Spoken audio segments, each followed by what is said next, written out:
Good evening, ladies and gentlemen, and welcome to another exciting episode of Electoral College Scoreboard, an in-depth analysis of the road to 270.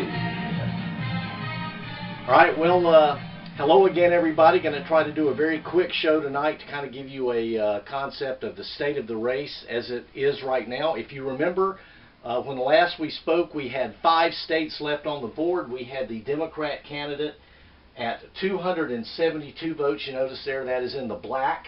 We go from the blue letters to the black. Now, with a couple of weeks later, we have some other big news to add. We now have only 4 states left on the board, but one of those states is one that we actually took out of one candidate's column and put back on the board. We hate to do that, but events have dictated that that has happened. But the big news right now is that the Democrat candidate we are projecting is going to get the 29 electoral votes from the state of Florida. Now, there's a few reasons I say that. One, just simply polling. If you look at polling right now, that candidate has a 3.5-point lead in the polls. Now, that's not much. That's probably within the margin of error, but about 5 weeks ago, the Republican candidate had a lead of about the same amount, and that lead has slowly been trending and trending and trending and trending back this way. Another key element, people are voting in Florida right now. Early voting began, whatever you English teachers out there, I'll probably get a letter about that.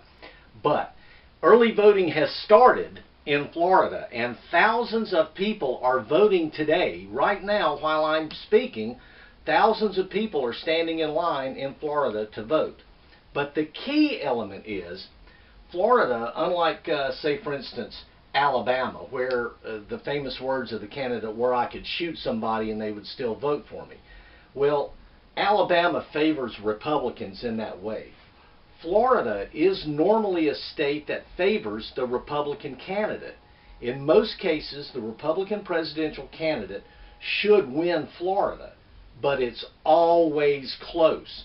If you look at the off-year elections in Florida, the Republicans dominate there. Governor, senator, state legislature, but it's a very different electorate in a presidential election. And for the Republican to win Florida, they need to get everything they can. And Florida, for that reason, more than probably any other state on the map, what they call the ground game is very important.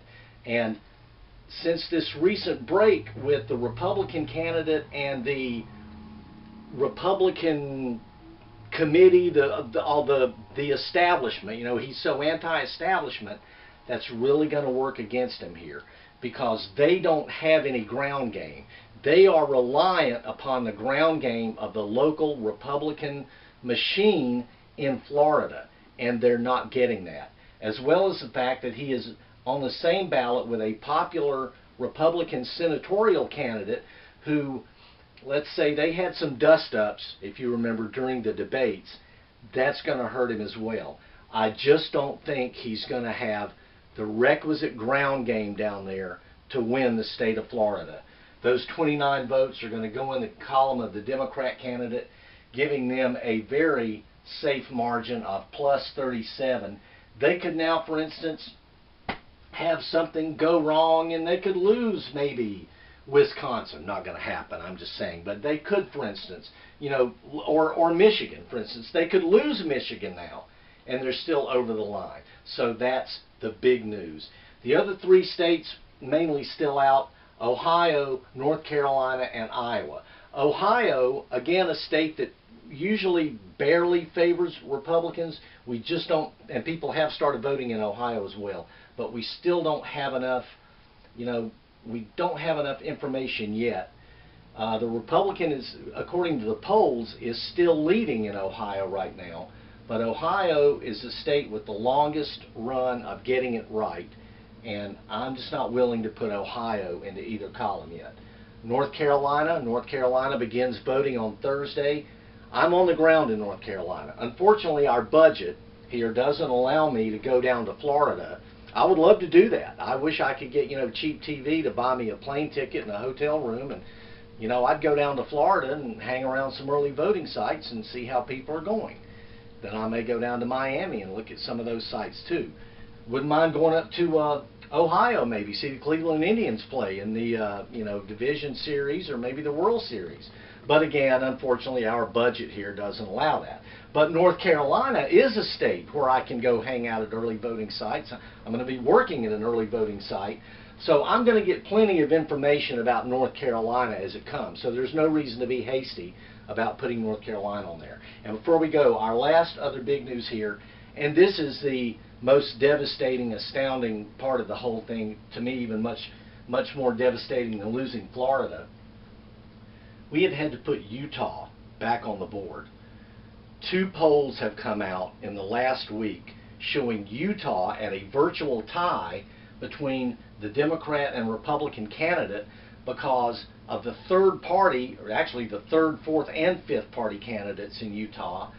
And this particular Republican candidate is sort of unprecedented in his dislikability, and especially in the state of Utah.